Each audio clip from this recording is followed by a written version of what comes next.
हाय guys, कैसे हैं आप लोग। आई होप कि आप सभी लोग ठीक होंगे। गाइज़, ये वीडियो थोड़ी दिन बाद आ रही है। इसका रीज़न मैंने आपको ऑलरेडी अपने कम्युनिटी टैब में पोस्ट में लिख के बता दिया था, जो कि एक जेन्युइन रीज़न था। तो आज हम रिवाइज़ करने वाले हैं स्टैटिस्टिकल मैकेनिक्स सब्जेक्ट को। इसमें हम वो सारी चीज़ें डिस्कस करेंगे, वो सारे चीज़ों को रिवाइज़ करेंगे जो कि आपके सेंट्रल यूनिवर्सिटी एग्ज़ाम में बहुत ही यूज़फुल होगा। ठीक है। और गाइज़, एक रिक्वेस्ट, अगर बैकग्राउंड नॉइज़ आता है तो प्लीज़ उसे इग्नोर करिए और मेरी वॉइस पर डेडिकेटेड फोकस रहिए। ठीक है। तो स्टैटिस्टिकल मैकेनिक्स की, जैसा कि आपको पता है कि हम बहुत लार्ज सिस्टम को स्मॉल सिस्टम के हेल्प से स्टडी करते हैं। बेसिकली हमें इसमें स्टैटिस्टिक्स की ज़रूरत पड़ती है। तो दो तरह के जनरली स्टैटिस्टिक्स होते हैं। पहला है आपके पास क्लासिकल स्टैटिस्टिक्स, जिसमें कि हम मैक्सवेल बोल्ट्जमैन स्टैटिस्टिक्स भी करते हैं। ठीक है, इसे बोलते भी हम मैक्सवेल बोल्ट्जमैन स्टैटिस्टिक्स ही, और इसमें क्लासिकल पार्टिकल्स ज़्यादा होते हैं। अब मैं आपको थोड़ा डिफरेंस बता देता हूँ, क्लासिकल पार्टिकल और क्वांटम पार्टिकल में डिफरेंस क्या है। ठीक है। क्लासिकल पार्टिकल्स जनरली जिनका मास जो है थोड़ा ज़्यादा होता है in comparison to fundamental particles, जो छोटे छोटे पार्टिकल्स होते हैं। जैसे कोई बॉल हो गया 1 ग्राम का, 2 ग्राम का, लेकिन इलेक्ट्रॉन्स होते हैं, प्रोटॉन्स होते हैं, उनका मास 10⁻⁻⁻ में होता है। तो ये कंपैरिजन है दोनों में। तो क्लासिकल स्टैटिस्टिक्स में क्या होते हैं, जो पार्टिकल्स होते हैं वो आइडेंटिकल पार्टिकल्स होते हैं और डिस्टिंग्विशेबल पार्टिकल्स होते हैं। आइडेंटिकल यानी कि दिखेंगे तो आपको सेम, लेकिन हम उनको डिफ्रेंशिएट कर सकते हैं विद देयर प्रॉपर्टीज़। जैसे आपको पता है कि 2 बॉल्स होते हैं, अब 2 बॉल्स की शेप एंड साइज सेम है बट मास में डिफरेंस हो सकता है। ठीक है। तो पार्टिकल्स आइडेंटिकल होते हैं और डिस्टिंग्विशेबल होते हैं। दूसरा पॉइंट क्या है, ये क्लासिकल रिजल्ट को यूटिलाइज करते हैं। कौन से रिजल्ट को? Maxwell law of distribution of velocity and Boltzmann theorem. आपने पढ़ा होगा कि एक बेल कर्व बनता है ना, एक बेल कर्व बनता है मैक्सवेल डिस्ट्रीब्यूशन वेलोसिटीज़ में, जो कि गॉसियन फंक्शन आता है। तो क्या होता है, most probable velocity, average velocity and root mean square velocity. तो ये उन रिजल्ट्स को यूटिलाइज करता है जो क्लासिकल स्टैटिस्टिक्स होती है। क्लासिकल स्टैटिस्टिक्स लो टेम्परेचर पे काम नहीं करता, ये फेल हो जाता है, लो टेम्परेचर पर फेल। तो ध्यान रखिएगा, ये 3 पॉइंट क्लासिकल स्टैटिस्टिक्स के लिए इंपॉर्टेंट है। दूसरा जो टाइप का स्टैटिस्टिक्स है उसे हम बोलते हैं क्वांटम स्टैटिस्टिक्स। इसमें आपको, जैसा कि नाम बताया जा रहा है, क्वांटम पार्टिकल्स होंगे, छोटे छोटे पार्टिकल्स होंगे, जैसे कि बोसॉन्स हो गए, फर्मियंस हो गए, फोटॉन्स हो गए, जिनका मास बेसिकली बहुत बहुत ज़्यादा ही कम होता है। ठीक है।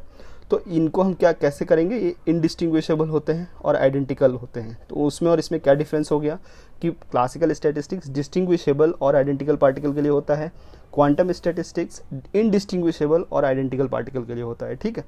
फिर फर्दर इसको हम 2 पार्ट्स में डिवाइड करते हैं based on their spin. I hope कि आपको पता होगा कि उनके एक्सिस पर रोटेशन की वजह से।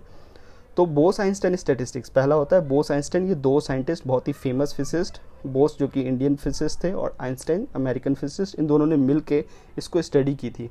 तो इसमें क्या होता है, used in the case of, ये तो हमें पता ही है कि ये इनडिस्टिंग्विशेबल पार्टिकल और आइडेंटिकल पार्टिकल के लिए होगा, क्योंकि ये क्वांटम स्टैटिस्टिक्स है। लेकिन इसमें एक लिमिटेशन है कि ये सिर्फ इंटीग्रल स्पिन वालों के लिए ही वैलिड होगा। इंटीग्रल स्पिन यानी कि 0, 1, 2, 3 ऐसे ऐसे पार्टिकल जिनकी स्पिन इंटीजर्स होंगे, सिर्फ उसी में वैलिड होगा। और इनका जो वेव फंक्शन होता है, wave function is symmetric and they don't follow a Pauli exclusion principle, even no any principle जो फर्दर एक कोई कांस्टेंट लग जाए। बोसोन्स, अब इसमें क्या होंगे, पार्टिकल कौन कौन से होते हैं, उन्हें हम बोसोन्स बोलते हैं। Force mediating particles.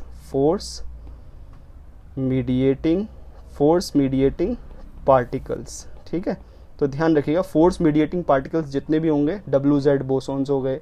फिर फोटोन आपको पता ही है इलेक्ट्रोमैग्नेटिक फोर्स के लिए, और ग्रेविटोन जो कि एक हाइपोथेटिकल पार्टिकल जिसकी स्पिन 2 मानी जाती है।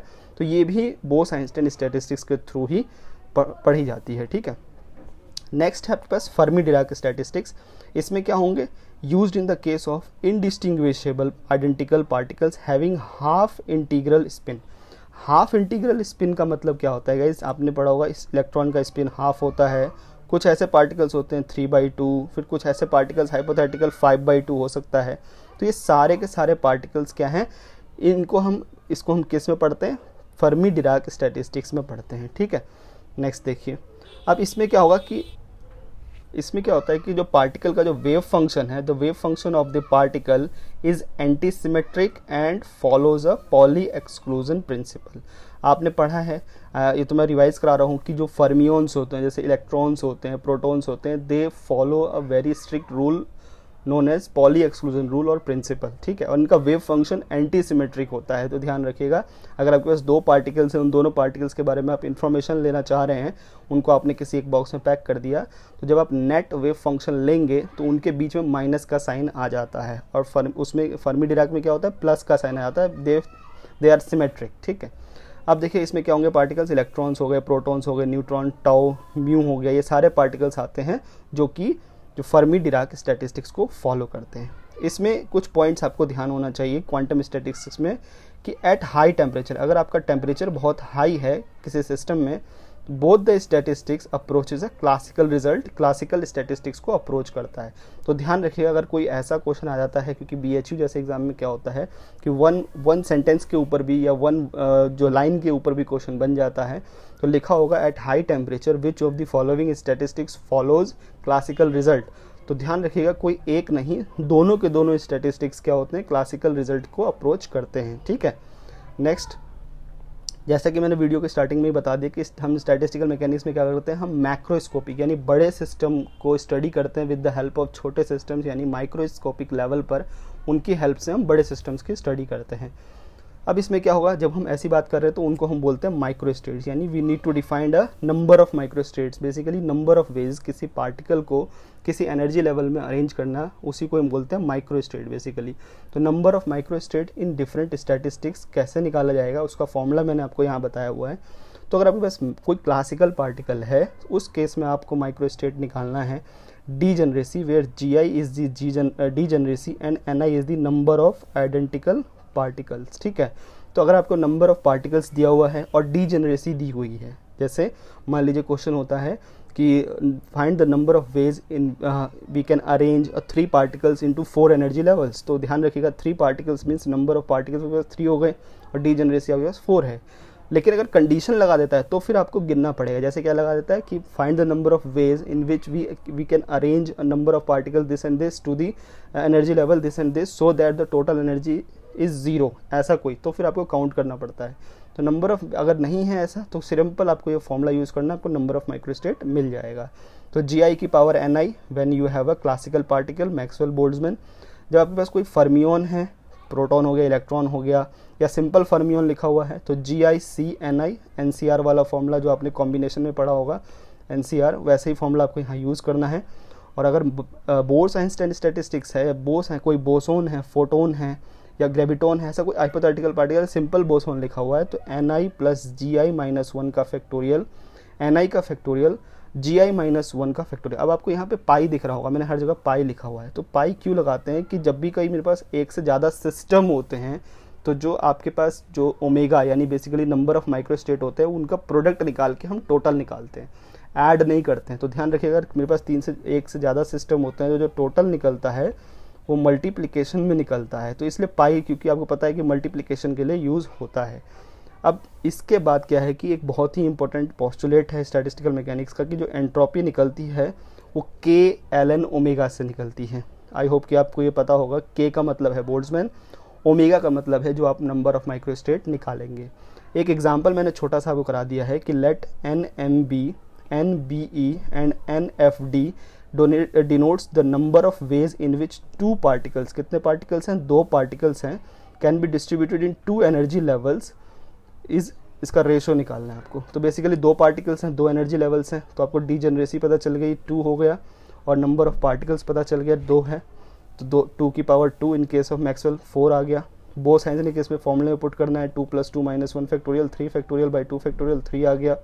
और फर्मी डिराक के केस में GICNI किया तो 2 फैक्टोरियल बाई 0, तो ये 1 आ गया। तो इनका रेशो क्या हो गया, 4:3:1। ऐसे भी क्वेश्चन इजीली आ सकते हैं, जरूरी नहीं कि हार्ड ही पूछे जाएं, क्योंकि सेंट्रल यूनिवर्सिटी फोकस करता है आपके फंडामेंटल कॉन्सेप्ट पे। ये चेक नहीं करता है कि आप कितना क्रिटिकल सोचते हैं, फंडा कितना है आपका स्ट्रॉन्ग, वो चेक करता है। नेक्स्ट है जो टॉपिक आपको पता होना चाहिए वो है फेज स्पेस। तो फेज स्पेस में हम क्या करते हैं, बेसिकली हमें ट्रेजेक्ट्री बतानी होती है, जिसमें कि हम वाई एक्सिस पे मोमेंटम को रखते हैं और एक्स एक्सिस पे पोजीशन को रखते हैं, और फिर हम उसका एक ट्रेजेक्ट्री टाइप बनाते हैं। लेकिन आपसे ट्रेजेक्ट्री नहीं बोलेगा बताने के लिए, क्योंकि BHU में ऐसा कोई सिलेबस में नहीं है। आपसे कुछ बेसिक चीज़ें पूछेगा, जैसे कि फेज स्पेस, जो आपका फेज स्पेस बनता है उसमें फेज सेल का वॉल्यूम पूछ लेगा, या उस केस में एनर्जी पूछ लेगा, या डेंसिटी ऑफ स्टेट पूछ लेगा। तो मैं आपको वो फटाफट डिस्कस करा देता हूँ। देखिए डिस्कस कर लेते हैं हम। तो एक सिंगल फेस सेल का जो वॉल्यूम होता है dV, छोटा सा वॉल्यूम, वो h की पावर f होता है, where f is known as degrees of freedom. अब मान लीजिए अगर एक सिंगल पार्टिकल है तो एक 3D में उसका डिग्रीज ऑफ फ्रीडम तो 3 हो गया, तो उस केस में जो एक फेस सेल का वॉल्यूम है वो h की पावर 3 होगी। लेकिन अगर नंबर ऑफ पार्टिकल्स n है तो h की पावर 3n हो जाएगी। ये चीज़ आपको ध्यान रखना है।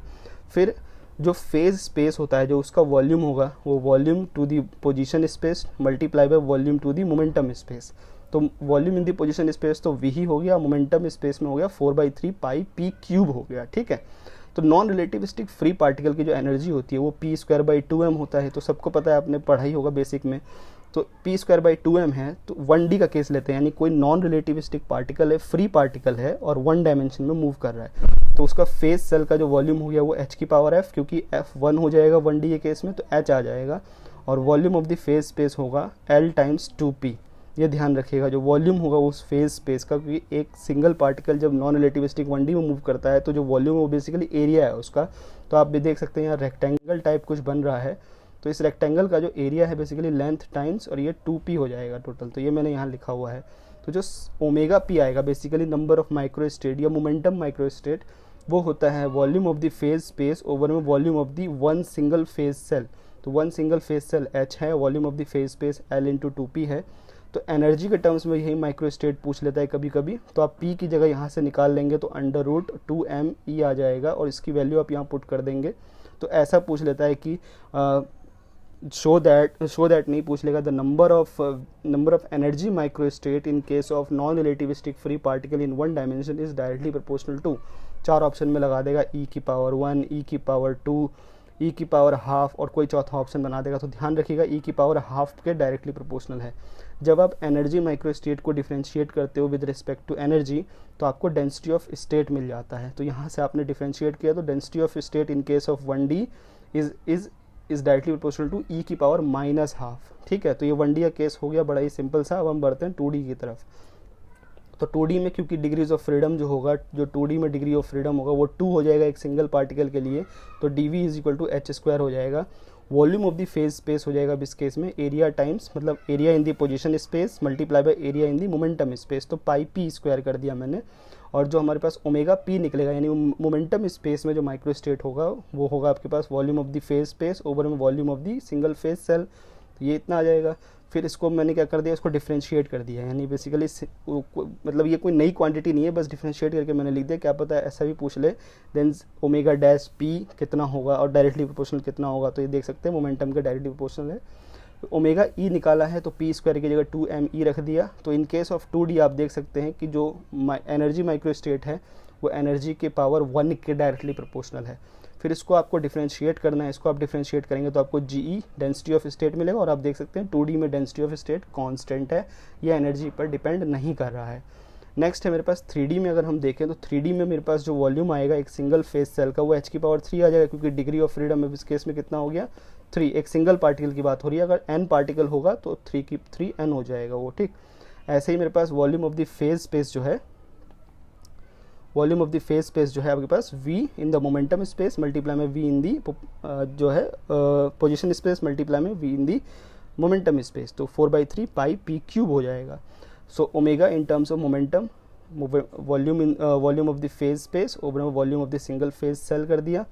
फिर मैंने ओमेगा e निकाला तो p³ है अब यहाँ पर, तो ध्यान रखिएगा क्योंकि p जो होता है वो √2me होता है, तो p³ हो जाएगा e की पावर 3/2। ये सब बहुत बेसिक चीज़ें हैं, तो ध्यान रखना है कि मोमेंटम माइक्रो स्टेट p की क्यूब पर डिपेंड कर रहा है, तो एनर्जी माइक्रो स्टेट e की पावर 3/2 पर डिपेंड कर रहा है, ठीक है। इसको अगर डिफ्रेंशिएट करेंगे तो आपको डेंसिटी ऑफ स्टेट मिल जाएगा जो कि e की पावर हाफ पर डिपेंड करता है। तो ग्राफ कभी कभी पूछ लेता है, graph which of the following graph is the correct representation of non relativistic free particle in 3D या 1D। तो डेंसिटी ऑफ स्टेट का जो ग्राफ है ये 3D के लिए बनाया हुआ है, आप देख सकते हैं, और ये 1D के लिए बनाया हुआ है। Inversely proportional to the e की पावर ये होता है ना, इसमें था, और ये इसमें आप देख ही सकते हैं कि डायरेक्टली प्रोपोर्शनल का ग्राफ बन रहा है। क्लियर है। अब रिलेटिविस्टिक, मैंने तो अभी नॉन रिलेटिविस्टिक का डिस्कशन किया। अगर रिलेटिविस्टिक पार्टिकल होता तो उस केस में एनर्जी होता pc के बराबर। तो यहाँ पर जहाँ जहाँ मोमेंटम हमने यूज़ किया आप इसको रिवाइज कर सकते हैं, E/c लेकर हर जगह जहाँ जहाँ मैंने मोमेंटम क्या लिया है √2mE, लेकिन इस केस में अब मुझे मोमेंटम क्या लेना है, E/c। तो बाकी सब कुछ सेम होगा, बस आपको मोमेंटम और एनर्जी में ये डिफरेंस आ जाएगा और सारा प्रोसेस आप देख सकते हैं कैसा होगा। ठीक है, नेक्स्ट देखिए, नेक्स्ट जो आपको पता होना चाहिए स्टैट मैथ में वो है मोस्ट प्रोबेबल डिस्ट्रीब्यूशन फंक्शन। इसके ऊपर भी डायरेक्टली क्वेश्चन एक बार आया भी हुआ है, जैम में भी आया हुआ है प्रीवियस 2019 में डायरेक्ट, और JNU में तो आया ही हुआ है 2019 में। तो इसके ऊपर भी डायरेक्टली क्वेश्चन क्या पूछ लेता है, which of the following function represent a most probable distribution function for Fermi-Dirac statistics, ऐसे क्वेश्चन बन सकते हैं। तो आपको ये फंक्शन ध्यान रखना है, यहाँ पर मैंने +a लगाया हुआ है। a अगर 0 है तो मैक्सवेल बोल्ट्जमैन, a अगर 1 है तो फर्मी-डिराक, -1 है तो बोस-आइंस्टाइन। ठीक है, यहाँ पर E एनर्जी है और इसका मतलब होता है केमिकल पोटेंशियल, पता तो होगा ही आपको, लेकिन मैं फिर भी बता देता हूँ, केमिकल पोटेंशियल। और E-μ को हम बेसिकली फर्मी एनर्जी भी बोल देते हैं ज़्यादातर। ठीक है, तो E-μ जो हो गया आपके पास फर्मी एनर्जी हो गया। तो अगर ऑक्यूपाइड का, ये तो ऑक्यूपाइड के लिए है, जो f(e) मैंने ऊपर लिखा है ये किसके लिए, ऑक्यूपाइड के लिए प्रोबेबिलिटी निकलती है। लेकिन अगर अनऑक्यूपाइड के लिए पूछ लेता है तो आपको उसमें से 1 में से उस चीज़ को माइनस कर देना, जैसे 70% ऑक्यूपाइड तो अनऑक्यूपाइड 30%, ऐसे। Number of microstate in case off spin system, कोई स्पिनिंग पार्टिकल है उसके लिए नंबर ऑफ माइक्रोस्टेट आप इस फॉर्मूले से डायरेक्टली निकालेंगे, omega is equal to 2s + 1 की power n, where s is the spin of the particle और n is the number of particle. तो एक एग्जांपल मैंने करा दिया इसके ऊपर, ध्यान से देखिए। Calculate the entropy of a system of n non interacting particle off spin half is, तो स्पिन हाफ है तो s की वैल्यू हाफ पुट कर दी, नंबर ऑफ पार्टिकल्स n है तो 2 की पावर n आ गया। मुझे निकालना है एंट्रोपी, तो पोस्टुलेट यूज़ किया मैंने k ln ओमेगा, तो k ln 2 की पावर n आगे आ जाएगा क्योंकि लॉग का फॉर्मूला होता है, तो n k ln 2 इसका आंसर है। तो ऐसे छोटे छोटे क्वेश्चंस भी आ सकते हैं, तो इस फॉर्मूले को आपको ध्यान रखना है। ठीक है, इंपॉर्टेंट है। अब देखिए नेक्स्ट क्या पता होना चाहिए आपको। नेक्स्ट एक और इम्पोर्टेंट टॉपिक है आपके पास, वो है 1 dimensional random walk. Random walk के ऊपर भी मैंने देखे हैं कि कुछ क्वेश्चन आए हुए हैं प्रीवियस, एक क्वेश्चन हम करेंगे भी आगे, और अगर कुछ और क्वेश्चन आपको मिलते हैं आप ट्राई कर सकते हैं। तो अगर आप नंबर ऑफ स्टेप्स आपको n दिए हुए हैं, जैसे पूछता है कि फाइंड द प्रोबेबिलिटी ऑफ जो भी जो रैंडम वॉक कर रहा है, रैंडम वॉकर कि इतने नंबर ऑफ स्टेप के बाद वो इस पोजीशन पे आ रहा है, जैसे मान लीजिए x = 2 पे आ रहा है या x = 3 पे आ रहा है, तो नंबर ऑफ स्टेप्स दिया होगा। Probability of taking a step right अगर p है और probability of taking a step to the left q है, n1 is the number of step. इसकी मुझे ज़रूरत नहीं है मेरे फॉर्मूले में, जो मैंने फॉर्मूला यहाँ पर बनाया हुआ है, number of step taking to the left, आपको बस ये फॉर्मूला ध्यान रखना है। यहाँ पर आप देखिए ये फॉर्मूला अगर आपको ध्यान रहेगा, PMN where m is the position where you are coming back, ध्यान रखना है जहाँ पर आप वापस आ रहे हैं वो पोजीशन है m। तो अगर आप इनिशियली उस पोजीशन पे आ रहे हैं जहाँ आप पहले से ही खड़े थे, तो यानी आपका इनिशियल पोजीशन m = 0 हो जाएगा। तो इस फॉर्मूले को बस आपको ध्यान रखना है, n फैक्टोरियल यानी नंबर ऑफ स्टेप आप कितना वापस ले रहे हैं, और n + m/2 factorial n - m/2 factorial p की पावर n + m/2 q की पावर n - m/2, इसको ध्यान रखना है। Where position m for the starting point, कि आप कहाँ वापस आ रहे हैं चल के। ठीक है, नेक्स्ट एक क्वेश्चन जब हम करेंगे तो आपको और क्लियर हो जाएगा। Type of equilibrium, statistical mechanics में टाइप ऑफ इक्विलिब्रियम बहुत इंपॉर्टेंट है। दो सिस्टम हैं, अगर दे आर इन इक्विलिब्रियम तो जो नेट एंट्रोपी निकलेगा वो एंट्रोपी, क्योंकि एडिटिव क्वांटिटी है तो आपको सिंपली उनके एंट्रोपी को ऐड कर देना है, कुछ ज़्यादा नहीं सोचना है। माइक्रोस्टेट, क्योंकि मैं आपको ऑलरेडी बता चुका हूँ कि हम मल्टीप्लाई करते हैं नेट माइक्रोस्टेट निकालने के लिए। इन इक्विलिब्रियम, इस लाइन को आप ध्यान से सुनिए जो मैं बोल रहा हूँ। In equilibrium the entropy and number of microstate is maximum, energy is maximum. क्या एंट्रोपी, नंबर ऑफ माइक्रोस्टेट और एनर्जी तीनों ही चीज़ें मैक्सिमम होती हैं जब आप इक्विलिब्रियम पर होते हो। तो इस चीज़ को आपको ध्यान रखना है, entropy, number of microstate and energy is maximum when you reach a statistical equilibrium. Next देखिए इंसैम्बल्स। इंसैम्बल्स तो बहुत ही ज़्यादा इंपॉर्टेंट है, इसको आप अच्छे से रिवाइज कर लीजिए। देखिए collection of large number of a system that one macroscopically identical but microscopically different. ठीक है, अब जैसे क्या है, मान लीजिए कि यहाँ पर मेरे पास दो अलग अलग जगह पर वन है, वन यानी कि जहाँ पर बहुत सारे ट्रीज़ होते हैं, लेकिन क्या है एक जगह क्या है सिर्फ मैंगो के ट्रीज़ हैं और दूसरी जगह क्या है कि मेरे पास कुछ दूसरे फल का कोई दूसरा फ्रूट का पूरे सारे ट्रीज़ हैं। तो क्या होगा कि दे आर मैक्रोस्कोपिकली सेम है, they both are the collection of trees but the trees on in them are different. दोनों में क्या है कि जो पेड़ हैं, जो ट्रीज हैं वो अलग अलग हैं। तो उन्हें हम कह सकते हैं कि दे आर इंसैम्बल। तो माइक्रो कैनोनिकल इंसैम्बल में क्या होता है, उन दोनों सिस्टम को हम माइक्रो कैनोनिकल इंसैम्बल बोल सकते हैं जब उनकी एनर्जी, वॉल्यूम और fixed number of particle fixed होंगे। दोनों का क्या है, एनर्जी, वॉल्यूम और नंबर ऑफ पार्टिकल्स फिक्स्ड है। उस केस में हम क्या बोलेंगे, they are insulating, rigid and impermeable, यानी कुछ ट्रांसफॉर्मेशन नहीं होगा उनके बीच में। They are isolated with each other, they are isolated system. उसका एग्जाम्पल क्या होगा, हम कह सकते हैं हमारा जो यूनिवर्स है वो एक माइक्रो कैनोनिकल इंसैम्बल है। थर्मल फ्लास्क जो होता है, क्योंकि ना हीट का एक्सचेंज होता है ना मैटर का एक्सचेंज होता है, तो माइक्रो कैनोनिकल इंसैम्बल के अंदर आता है। नेक्स्ट है कैनोनिकल इंसैम्बल। कैनोनिकल इंसैम्बल क्या होता है, जिसमें कि आपका टेम्परेचर, वॉल्यूम एंड जो नंबर ऑफ पार्टिकल्स हैं वो फिक्स्ड होते हैं। तो इसको क्या होता है, कंडक्टिंग होता है, रिजिड होता है और इम्परमिएबल है। तो कंडक्टिंग है तो थर्मल इक्विलिब्रियम होता है, इसमें दो स्टेट्स या दो सिस्टम, उनका टेम्परेचर सेम होता है। तो ध्यान रखिएगा TVN फिक्स है। ग्रैंड कैनोनिकल में क्या होता है, टेम्परेचर, वॉल्यूम और केमिकल पोटेंशियल फिक्स होता है। केमिकल पोटेंशियल इसका फिक्स होता है। केमिकल पोटेंशियल बेसिकली आपको बस इतना समझना है कि एनर्जी एक्सचेंज होने की कितनी पावर है। तो कंडक्टिंग, रिजिड और परमिएबल जितने भी सिस्टम्स होते हैं वो इसे शो करते हैं। ग्रैंड कैनोनिकल हम कह सकते हैं उनको। तो थर्मल और केमिकल इक्विलिब्रियम दोनों ही होते हैं, यानी टेम्परेचर और केमिकल पोटेंशियल सेम होता है इस केस में। ठीक, नेक्स्ट देखिए, तो कैनोनिकल इंसैम्बल में अब आपको बेसिकली क्या पता होना चाहिए, probability of particle being in energy epsilon I. जैसे बोल देता है कि फाइंड करो कि कोई पार्टिकल है जो कि 2e के अंदर है, तो उसकी प्रोबेबिलिटी आपको इस फॉर्मूले से निकालनी है, where GI is the same as degeneracy, जो मैंने पीछे बताई थी। डीजेनरेसी आपको पता होगा आई होप कि सेम एनर्जी लेवल जब होता है, जैसे एक दो पार्टिकल है, दोनों एक ही एनर्जी लेवल में है, तो डीजेनरेसी उस केस में 1 हो जाती है। तो डीजेनरेसी है यहाँ पर GI। और e की पावर बीटा, बीटा भी आपको पता होगा आई होप कि बीटा को हम क्या लिखते हैं, 1/kT बोलते हैं, और एप्सिलॉन आई और नीचे समेशन लगा हुआ है, यानी ऐसे ही जितने भी होंगे उन सबका सम टोटल करना है। तो प्रोबेबिलिटी तो निकालने के लिए टोटल करना ही पड़ता है। तो और ये जो नीचे मैंने लिखा है इसको हम पार्टीशन फंक्शन भी बोलते हैं, जिसको हम कैपिटल Z से डिनोट करते हैं। तो capital Z is nothing but the sum of the product of degeneracy and the exponential of that energy level. तो ध्यान रखना GI times exponential of beta EI।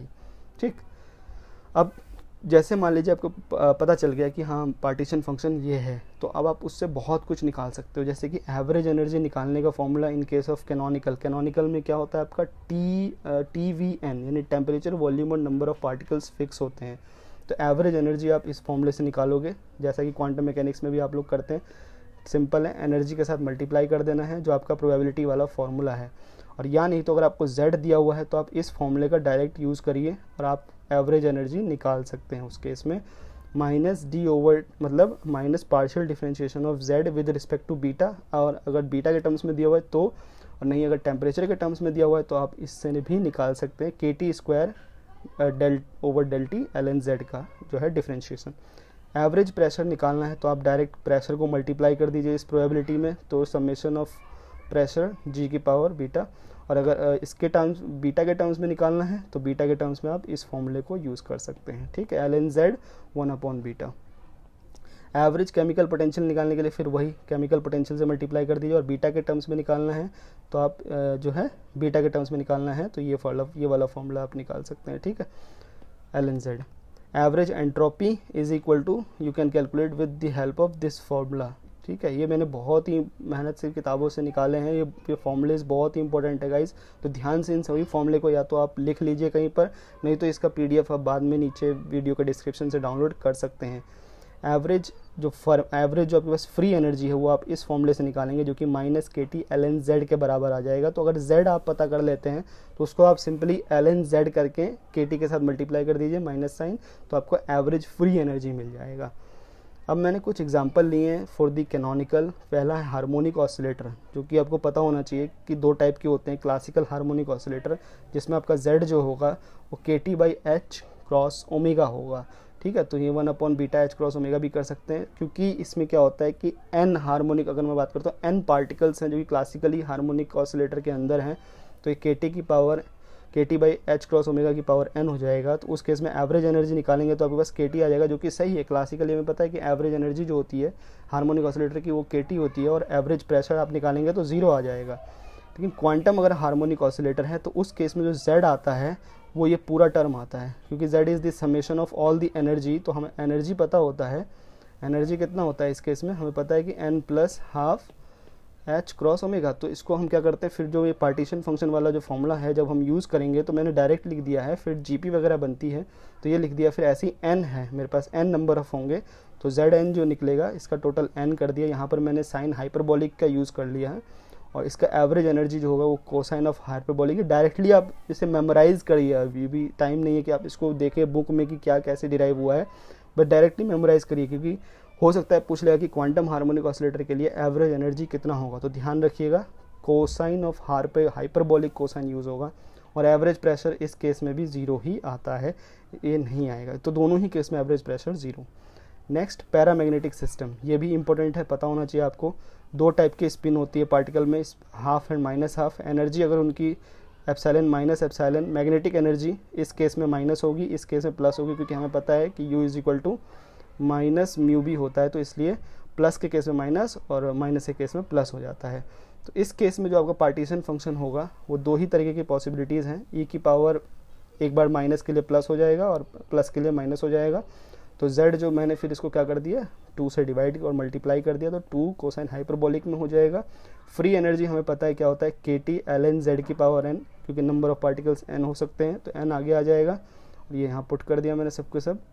Internal energy के लिए, इंटरनल एनर्जी जब मैंने फॉर्मूला आपको पीछे बताया था, यहाँ पर देखिए internal energy, average internal energy का मैंने फॉर्मूला बताया था। Average energy, average internal energy nothing but the average energy per unit number of particles. तो आप वहाँ से निकालेंगे तो ये माइनस mb के बराबर ही आ जाएगा, ठीक है। या 10 हाइपरबोलिक के टर्म्स में आपको ये रिवाइज करना है कि 10 हाइपरबोलिक के टर्म्स में क्या होता है, minus n mu naught b 10 hyperbolic mu naught b over KT, ठीक है। फिर इसमें मैं m वगैरह हटा देता हूँ यहाँ से, तो mb फॉर्मूला बन जाता है, ठीक। तो ये चीज़ आप ध्यान रखेंगे। फर्मी डिराक स्टैटिस्टिक्स में अब आपको क्या पता होना चाहिए, इस केस में जो है मोस्ट प्रोबेबल डिस्ट्रीब्यूशन फंक्शन आपको पता होना चाहिए कि यहाँ +1 आता है। यहाँ पर जो ये मैंने बताया था आपको E माइनस म्यू जो होता है उसे हम फर्मी एनर्जी भी बोलते हैं। इस केस में माइक्रो स्टेट जो निकलता है वो GICNI करके निकलता है। अगर टेम्परेचर 0 है तो जो FE होता है वो 1 हो जाएगा। कब, जब टेम्परेचर 0 है तो अगर E is less than EF है तो FE जो है वो 1 की तरफ अप्रोच करता है, यानी 100% पार्टिकल जो है वो ऊपर की तरफ चला जाएगा। और अगर E जो है वो ग्रेटर देन EF है तो उस केस में FE आपका 0 है, यानी पार्टिकल ऊपर जाएगा ही नहीं, जो भी है प्रोबेबिलिटी ऊपर जाने की वो 0 हो जाएगी। अब यहाँ पर एक चीज़ ध्यान रखना है कि अगर फर्मी एनर्जी जो होती है वो डेंसिटी हमें पता है कि डेंसिटी की पावर S/D के प्रोपोर्शनल होता है, ये ध्यान रखना है आपको। मैं जनरली बता रहा हूँ आपको, ये जनरल फॉर्मूला अगर आपको पता होगा बहुत यूटिलाइज होगा आगे। वह D इज़ द डायमेंशनैलिटी और S एक कोई क्वांटिटी है, मैं अभी रिवील नहीं कर रहा हूँ, जिसकी वैल्यू 2 है। और कब, जब नॉन रिलेटिविस्टिक पार्टिकल है, और 1 है जब कोई रिलेटिविस्टिक पार्टिकल है, ठीक है। तो अगर आप देखें यहाँ पर तो पूछ लेता है कि नॉन रिलेटिविस्टिक पार्टिकल के लिए फर्मी एनर्जी बताओ 3D में, तो D की वैल्यू तो 3 हो गई, तो उस केस में E is proportional to density की पावर। नॉन रिलेटिविस्टिक है तो S की वैल्यू 2 ये ऐसे 2/3 हो जाएगा, ठीक है। अब बोस-आइंस्टाइन स्टैटिस्टिक्स में आपको क्या पता होना चाहिए, इसमें क्या होता है, 3 चीज़ें हैं। केमिकल पोटेंशियल आपको बहुत इंपॉर्टेंट है जो पता होना चाहिए। केमिकल पोटेंशियल नेगेटिव होता है हमेशा मैक्सवेल बोल्ट्जमैन में, पॉजिटिव और नेगेटिव हो सकता है फर्मी डिराक स्टैटिस्टिक्स में, और 0 और नेगेटिव हो सकता है बोस-आइंस्टाइन स्टैटिस्टिक्स में। तो तीनों ही के लिए ध्यान रखिएगा, मैक्सवेल बोल्ट्जमैन के लिए हमेशा नेगेटिव होता है, फर्मी डिराक के लिए पॉजिटिव और नेगेटिव होता है, 0 नहीं होता, और म्यू 0 और नेगेटिव होता है बोस-आइंस्टाइन स्टैटिस्टिक्स में। जैसे फोटोन का होता है म्यू 0, ठीक है, जैसे मैंने यहाँ लिख दिया है, फोटोन का हमेशा जो केमिकल पोटेंशियल है वो 0 होता है। इस केस में जो मोस्ट प्रोबेबल जो डिस्ट्रीब्यूशन फंक्शन है उसमें -1 आता है, मैंने पहले भी आपको एक बार बता दिया है। एवरेज नंबर ऑफ पार्टिकल्स आप इस फॉर्मूले से निकालेंगे, GI/E की power beta E minus mu -1। Number density जो होता है वो बोस-आइंस्टाइन कंडेंसेशन टेम्परेचर, यहाँ पर मैंने कंडेंसेशन टेम्परेचर है, उसकी पावर 3/2 पर डिपेंड करती है जो नंबर डेंसिटी है। तो ऐसे क्वेश्चन भी बन सकते हैं, या कोई पूछ रहे नंबर डेंसिटी का रेशो पूछ सकता है, कंडेंसेशन टेम्परेचर दिया होगा, ठीक है। तो ये बोस-आइंस्टाइन स्टैटिस्टिक्स में इतना पता होना चाहिए। अब इसके अलावा, इन सब के अलावा जो मैंने आपको पीछे बताए हैं, कुछ इंपॉर्टेंट पॉइंट्स एक्स्ट्रा जो आपको पता होना चाहिए वो मैं बता रहा हूँ। मान लीजिए कोई ऐसा क्वेश्चन है जिसमें आपको बोल रहा है कि एनर्जी जो है वो मोमेंटम के एस के पावर पर डिपेंड करता है। जैसे कि अभी मैंने नॉन रिलेटिविस्टिक फ्री पार्टिकल बताया था, पी स्क्वायर होता है तो 2 हो गया। ऐसा भी हो सकता है कि दे देता है पी की पावर 4 पर एनर्जी डिपेंड कर रही हो। तो बताइए कुछ क्वांटिटीज़ बोल देगा, इनमें से क्या चीज़ सही है। तो जो डेंसिटी होगी वो एनर्जी की पावर डी बाई एस पर डिपेंड करेगी, where D is the same as the dimensionality. अगर 3D की बात हो रही है तो ये 3 हो जाएगा, 2D की बात हो रही है तो ये 2 हो जाएगा। जो नंबर ऑफ माइक्रो स्टेट हैं वो एनर्जी पर डिपेंड करेगी, डी की पावर एस पे, सेम दोनों चीज़ें। जो फर्मी एनर्जी है वो नंबर डेंसिटी एन पर, नंबर डेंसिटी वही जो मैंने यहाँ, आप इसे एन भी लिख सकते हैं, स्मॉल एन, एस की पावर एस बाई डी पर डिपेंड करेगी। प्रेशर जो है, जो इनिशियल प्रेशर है वो एन की power S by D plus 1 पर डिपेंड करेगी। जो डेंसिटी ऑफ स्टेट है वो ई की power D by S minus 1 पर डिपेंड करेगी। ये ऊपर ही जाएगा, सॉरी, ठीक है, ये -1 पर डिपेंड करेगी। जो इंटरनल एनर्जी है वो टेम्परेचर के डी बाई एस प्लस 1 पर डिपेंड करेगी। जो एवरेज एनर्जी है, यही बहुत इंपॉर्टेंट है गाइस, ये वाला जो है ये बहुत इंपॉर्टेंट है, क्योंकि एवरेज एनर्जी और फर्मी एनर्जी के बीच में रिलेशन बार बार पूछा जाता है। तो एवरेज एनर्जी और फर्मी रिलेशन जो डी बाई डी प्लस 1 होता है, ये एस पर डिपेंड नहीं करता, ठीक है। तो ध्यान रखिएगा, 1D में क्या होगा, 1D में 1/3 हो जाएगा, 2D में क्या हो जाएगा तो 2/5 हो जाएगा, और 2/4 यानी 1/2 हो जाएगा, और 3D में क्या हो जाएगा 3/5 EF हो जाएगा। ये फिर प्रेशर है, प्रेशर आपको पता होना चाहिए कि S by D E by V पर डिपेंड करता है। आपने पढ़ा होगा कि P is equal to S by D E by या U बाई वी पर डिपेंड करता है, ठीक है, S by D U by V पर। और ये किस पर डिपेंड करता है, टेम्परेचर की power D by S plus 1। और जो CV है, स्पेसिफिक हीट है, अगर एनर्जी ये दी हुई है तो ये CV is directly proportional to T by S होता है। तो ये कुछ इंपॉर्टेंट पॉइंट्स जो थे मैंने बताने थे सब्जेक्ट में, जो रिवाइज जो आपको पता होना चाहिए, इसके अलावा कुछ नहीं पता होना चाहिए। मैंने वो सारी चीज़ें रिवाइज करा दी। हार्मोनिक ऑसिलेटर के बारे में बता दिया, पैरामैग्नेटिक सिस्टम बता दिया, Bose Einstein statistics, Fermi Dirac statistics, canonical ensembles, आपको रैंडम वॉक के बारे में थोड़ा बता दिया, जो जो रिक्वायरमेंट है। अब मैं कुछ फटाफट प्रॉब्लम्स करा देता हूँ, फिर आपको जो प्रॉब्लम्स मिलेंगे आप ट्राई करिएगा, जो नहीं होगा तो हमारा टेलीग्राम ग्रुप है उस पर ज़रूर पूछ लीजिएगा, ठीक है। देखिए, तो सबसे पहला जो प्रॉब्लम है मेरे पास वो DU18 का है। कह रहा है consider a system of 3 non interacting identical fermions, each particle can be in any of the 4 state whose energy are -ε0 + ε + 2 ε। Find the entropy of the system if its total energy is 0। यानी मेरे पास 3 particles हैं जो कि fermions हैं। Fermions क्योंकि poly exclusion principal को follow करते हैं, तो हम दो जो पार्टिकल्स हैं एक स्टेट में रख सकते हैं विद देयर अपोजिट स्पिन्स। लेकिन इसमें कंडीशन लगाया, मैंने बताया कंडीशन अगर लगा दिया, मैंने आपको पहले ही बताया, अगर कंडीशन लग जाता है तो आपको फिर काउंट करना पड़ेगा, फिर आपके पास और कोई चांस नहीं है। कंडीशन क्या है कि टोटल एनर्जी 0 होनी चाहिए। तो देखिए 4 स्टेट्स मैंने बना लिए, ये मैंने 4 स्टेट्स बना लिए। इसकी एनर्जी -ε0 + ε + 2 ε। 3 ही पार्टिकल्स हैं। अब आप सोचिए कि आप इन 3 पार्टिकल्स को कैसे अरेंज करेंगे एनर्जी लेवल में, सो that the total energy should be 0। तो आपके पास एक ही चॉइस है कि आप 3 पार्टिकल्स को ऐसे अरेंज कर दीजिए। देखिए, अगर आप 2 पार्टिकल को इस स्टेट में रख सकते हैं तो नहीं होगा, ऐसा नहीं हो पाएगा। अगर आप 2 पार्टिकल इसमें रख देते हैं और आप सोचते हैं कि 2 पार्टिकल इसमें रख दिया अपोजिट स्पिन के और एक इसमें रख दिया, तो भी नहीं हो पाएगा, ठीक है। तो ध्यान रखिए, आपको इसी तरीके से अरेंज करना होगा। देखिए, इन दोनों का समझो हो गया, वो 0 हो गया, तो एक ही ऐसी पॉसिबिलिटी है जिससे कि आप इनको अरेंज कर सकते हैं। तो यानी कि एक ही माइक्रो स्टेट पॉसिबल होगा, और एंट्रोपी जो होता है के ln ओमेगा होता है, तो आंसर 0 आ जाएगा इसका। तो करेक्ट ऑप्शन है सी। सेम ऐसा ही एक और क्वेश्चन, क्योंकि ड्यू में क्वेश्चन जो है, जो टॉपिक होता है उसका बार बार रिपीट कर जाता है, तो मुझे लग रहा है कि इस बार भी ये क्वेश्चन आ सकता है ऐसा कोई अरेंजमेंट का। तो ध्यान से मेरी बात को समझिए। Consider system of 3 non interacting identical boson, और इसमें क्या था फर्मियन, तो ज़्यादा कुछ डिफरेंस किया नहीं। Each particle can be in any of the 3 states whose energy is -ε0 + ε। Find the entropy of the system if its total energy is 0। Again वैसा ही कुछ क्वेश्चन है। तो मुझे अब इसके साथ बोसोन है, क्योंकि बोसोन एक स्टेट में कितने भी रह सकते हैं रिगार्डलेस ऑफ देयर स्पिन। तो क्या होता है कि मैं अरेंज करूँगा तो 2 ही ऐसी पॉसिबिलिटी आएगी ताकि नेट एनर्जी 0 हो जाए। देखिए, या तो मैं एक एक पार्टिकल इन तीनों में रख देता हूँ, देखिए ऐसे, तो अब इन दोनों का सम 0 हो जाएगा ना। क्या हो जाएगा, एक पार्टिकल है +ε में, एक है 0 में और एक है इसमें, तो ये कैंसिल होकर नेट एनर्जी कितना आ जाएगा, नेट एनर्जी 0 हो जाएगा। ये तो हमें पता ही है। और या नहीं तो मैं सारे के सारे पार्टिकल, जितने भी 3 के 3 पार्टिकल हैं, वो सब के सब E = 0 वाले में रख देता हूँ, तो भी एनर्जी 0 हो गई। तो यानी 2 ऐसे नंबर ऑफ वेज हो सकते हैं। तो ये 2 हो गए टोटल मेरे पास, ठीक है। तो ये K ln ओमेगा ये 2 हो गया, क्लियर है। अच्छा, आप यहाँ पर सोचेंगे कि सर यहाँ पर आपने यहाँ इसको मल्टीप्लाई क्यों नहीं किया, अभी आपने बताया था कि मल्टीप्लाई करेंगे। सो गाइज मेरी एक और बात को ध्यान रखेंगे, यहाँ पर दो अलग अलग सिस्टम नहीं है, यहाँ पर अरेंजमेंट बस अलग अलग हुई है, तो उसके लिए तो नेट माइक्रोस्टेट सम करके ही निकलेगा। अरेंजमेंट अलग अलग हुई है, दो अलग अलग सिस्टम नहीं है मेरे पास, ठीक है। देखिए नेक्स्ट प्रॉब्लम है DU17 का, जो कि रैंडम वॉक से रिलेटेड है। Consider a random walker in a one dimension, assume that at every time step take a step of the unit length to the left or right, the probability of taking a step to the left is 1/3 and to the left is 2/3. The walker start at x is equal to 0, then probability of its return to the starting point after the 4 steps. तो number of step हो गए 4, यानी कि capital N हो गया मेरे पास 4 और m की वैल्यू 0 है, क्योंकि x इज इक्वल टू 0 से स्टार्ट हुआ था और वहीं पर जा रहा है। तो डायरेक्टली आप इस फॉर्मूले को यूज़ करेंगे जो मैंने आपको बताया है। इस फॉर्मूले को मैंने यूज़ किया जहाँ पर n की वैल्यू 4 है। तो देखिए इसको पुट किया तो 4 फैक्टोरियल ओवर में 2 फैक्टोरियल और ये 1/3 p है ना, p जो कि है टू द राइट के लिए 1/3 प्रोबेबिलिटी दी हुई है, इसकी पावर 2 और इसकी भी पावर 2। तो इसे सॉल्व किया तो 2 की पावर 3/3 की पावर 3, तो करेक्ट ऑप्शन इज बी। देखिए रैंडम वॉक में आपको डायरेक्ट यही फॉर्मूला ध्यान रखना है, ज़्यादा टफ क्वेश्चन नहीं आएगा। ये DU17 का था।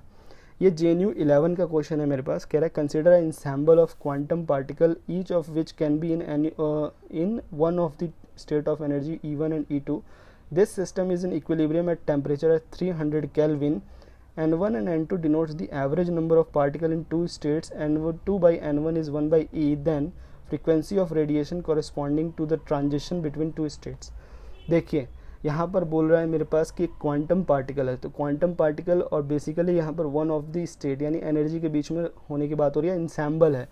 तो इस केस में क्या हो जाएगा, यहाँ पर आपको यूज़ करना पड़ेगा एवरेज नंबर ऑफ पार्टिकल वाला फॉर्मूला जो मैंने बताया था, जो कि होता है एक्सपोनेंशियल की पावर -b एप्सिलॉन। तो जो माइनस बीटा जो होता है वो 1/kt होता है जनरली, तो मैंने यहाँ kt लिख दिया और दूसरे N2 के लिए भी E2 हो जाएगा। तो इसका डिवीज़न कर लेते हैं तो E1 माइनस E2 हो जाएगा और N2 बाई N1 कितना दिया हुआ है 1/, दिया हुआ है अकॉर्डिंग टू द क्वेश्चन।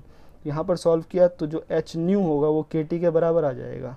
तो न्यू कितना हो जाएगा kt/h, इसे सॉल्व करना है। k is the Boltzmann constant, temperature तो दिया ही हुआ है 300 Kelvin और h is the Planck's constant. तो आपका आंसर क्या हो जाएगा, B is the correct option हो जाएगा। थोड़ा सा बस आपको दिमाग लगाना है और जो कॉन्सेप्ट है उसी में से आएगा, कोई बाहर से नहीं आएगा। BHU18 का क्वेश्चन है ये, number of micro state for a mono atomic ideal gas with n molecules in a volume V with total energy E is proportional to. बहुत आसान है, n नंबर ऑफ पार्टिकल्स हो गए तो डिग्रीज ऑफ फ्रीडम 3n हो गया, तो volume of the position space हो गया V की पावर n, जैसा मैंने आपको पहले बताया था। Volume of the momentum space क्योंकि P की पावर F हो जाएगा और इस केस में F कितना है, डिग्रीज ऑफ फ्रीडम 3n है, तो P की पावर 3n हो गई। अब P क्योंकि हमें पता है कि √2me होता है, तो पुट कर दिया तो E की पावर 3n/2 पर डिपेंड करता है, तो correct option is B. Next question देखिए, नेक्स्ट है BHU14 का, कह रहा है consider a gas of 3 particles with 4 available state, find the number of state available if a gas is Bose Einstein. Simple है, बोस-आइंस्टाइन स्टैटिस्टिक्स के लिए नंबर ऑफ माइक्रो स्टेट का फॉर्मूला लगाइए, ni + di - 1, ni का फैक्टोरियल gi का factorial. तो इसे solve किया तो correct option is 20, correct option is 20। तो ध्यान रखना है क्वेश्चन क्या कहने की कोशिश कर रहा है और क्या इसमें आप देख सकते हैं कोई कंडीशन नहीं लग रही है कि टोटल एनर्जी इतनी होनी चाहिए। तो अगर कंडीशन नहीं है तो आप डायरेक्टली माइक्रो स्टेट का फॉर्मूला यूज़ कर सकते हैं। नेक्स्ट है BHU13 का, in a Maxwell Boltzmann system with 2 state of energy epsilon and 2 epsilon, the degeneracy of 2 for each state, the partition function is। देखिए पार्टीशन फंक्शन मैंने आपको बताया था, ये फॉर्मूला लिखा हुआ है मैंने अगेन कि the product of the degeneracy and the exponential of that energy level. तो यहाँ पर आप देखिए degeneracy उस एनर्जी लेवल की भी 2 ही बता रहा है, दोनों की 2 बता रहा है, तो एप्सिलॉन एंड 2 एप्सिलॉन। इसे आप 2 कॉमन लेके लिख सकते हैं, तो करेक्ट ऑप्शन इज डी हो जाएगा। ठीक है, जस्ट 2019 का क्वेश्चन है। थोड़ा देखिए इसे आप टफ नहीं कहेंगे, इसे आप थोड़ा क्रिटिकली कहेंगे, क्योंकि जस्ट में आपको पता है कि क्वेश्चन का लेवल सेंट्रल यूनिवर्सिटी के लेवल से थोड़ा ज़्यादा ही होता है। कह रहा है the energy spectrum of a particle consist of 4 states with energy 0, epsilon, 2 epsilon, 3 epsilon, ZBT, ZFT and ZCT denotes the canonical partition function for non interacting particles at T। Let y is equal to exponential -e/kt, then which of the following is about this, यानी basically हमें बताना है कि जो partition function होगा वो एक polynomial होगा, क्योंकि मैं ई एक्सपोनेंशियल माइनस ई अपॉन के टी को वाई लिख रहा हूँ, तो वो पॉलिनोमियल कितने डिग्री का होगा। तो अगर मैं बोल रहा हूँ बोसोन के लिए, जब मैं बात कर रहा हूँ बोस-आइंस्टाइन स्टैटिक्स के लिए, तो हमें पता है कि पार्टिकल्स जो होते हैं कितने भी रह सकते हैं। तो मैक्सिमम एनर्जी कहाँ तक जाएगी, चारों के चारों पार्टिकल 3e वाले में पहुँच जाएंगे ना, 3e तक जा रहा है हमारा एनर्जी, 3e तक जा रहा है, तो चारों के चारों पार्टिकल 3 में पहुँच जाएंगे, तो मैक्सिमम एनर्जी इज़ 3। तो क्योंकि पार्टीशन फंक्शन क्या होता है, मैंने बताया था आपको, summation of the energy with degeneracy, तो e की पावर 12e तक पहुँच जाएगी, चारों के चारों पार्टिकल इसे पहुँच गए, तो 12e हो जाएगा मैक्सिमम एनर्जी, तो y की पावर 12 हो जाएगा। तो यानी बोसोन के केस में डिग्री कितनी हो गई, मैक्सिमम 12। लेकिन जब हम बात करेंगे फर्मियोन की, तो फर्मियोन क्या करेगा भैया, मैक्सिमम एनर्जी 2 ही पहुँच सकता है, तो 2 पार्टिकल तो 2e में पहुँच जाएंगे और 2 पार्टिकल 3 में पहुँच जाएंगे, तो मैक्सिमम एनर्जी कितनी हो जाएगी, 6 हो जाएगी। मैक्सिमम एनर्जी लेना है हमें, ये नहीं कि आप ऐड कर दो दोनों को। मैक्सिमम एनर्जी कितनी हो गई, 6e हो गई। तो अब आप इसमें पुट करेंगे तो 2 एनर्जी इस वाले में गए हुए हैं और मैक्सिमम में 6, तो y की पावर 6 प्लस y की पावर 4, तो डिग्री कितनी हो गई, हाईएस्ट 6 हो गई। और क्लासिकल जो भी हम लोग जैसे जो सिंपल पार्टिकल्स होते हैं वो भी मैक्सिमम एनर्जी रीच करने के लिए सारे के सारे पार्टिकल सबसे मैक्सिमम वाले लेवल में जाएंगे, तो इस केस में भी 12, तो यानी 12, 6, 12 वाला जो है आंसर बिल्कुल सही था। तो correct option is a. I hope कि प्रॉब्लम काफ़ी अच्छा है और आपको समझ में भी आ गया होगा। नेक्स्ट एंड लास्ट प्रॉब्लम जो है आज का वो है जस्ट 16 का। कह रहा है quantum mechanical harmonic oscillator with the energy this n is equal to the partition function पूछ रहा है। हमें पता है कि partition function is the summation of energy है, तो पहले लेवल की जो एनर्जी है h/2, दूसरे की, तीसरे की, ऐसे ही चौथे की, सभी की, फिर मैंने h ω/2 kT कॉमन ले लिया, तो ये 1, और ये बन रहा है मेरे पास एक बहुत ही बढ़िया सा GP, इन्फाइनाइट GP। तो इसका जो समेशन होता है वो मैंने लिख लिया यहाँ पर डायरेक्टली, और h जो 2 ओमेगा है उसको मैंने क्या कर दिया, इसको नीचे ले गया और फिर मैं दोबारा इसको ऊपर ले आया हूँ, ठीक है बेसिकली। तो ये करेक्ट ऑप्शन इज डी हो जाएगा। जब आपको कंसेप्ट क्लियर हो जाता है ना, तो बाकी चीज़ आप खुद भी समझ सकते हैं, ठीक है। इसमें फॉर्मूला यूज़ हुआ है, 2 फॉर्मूला यूज़, जो कि एक तो गिवन ही था और एक पार्टीशन फंक्शन जो बुक से लिया गया है। तो ये कुछ प्रॉब्लम्स भी थे, मैंने आपको सारे कॉन्सेप्ट रिवाइज भी करा दिए हैं। आई होप कि आपको वीडियो काफ़ी अच्छा लगा होगा, समझ में आया होगा। अब आप अच्छे तरीके से क्वेश्चन को कर सकते हैं स्टैट मैक के। अगर जो क्वेश्चन नहीं होंगे वो आप ग्रुप पे पूछिए, टेलीग्राम ग्रुप का लिंक डिस्क्रिप्शन में अवेलेबल है, ज्वाइन करिए, वीडियो को लाइक करिए, ज़्यादा से ज़्यादा दोस्तों के साथ शेयर करिए, और चैनल पर नए हैं तो सब्सक्राइब ज़रूर कर लीजिए। बहुत ही जल्द मिलेंगे अपने नेक्स्ट रिवीजन वीडियो, जो कि मोस्ट प्रोबेबली क्वांटम मैकेनिक्स पर होगा, और बहुत जल्द मिलेंगे। काफ़ी लेट हो गया था वीडियो में, ठीक है, क्योंकि अभी हमारे पास कोई डेट्स नहीं है, 15 अगस्त के बाद ही होगा सारे एग्ज़ाम, तो आराम से करेंगे हम, ज़्यादा जल्दबाजी नहीं है। So thank you for watching the full video, goodbye and take care.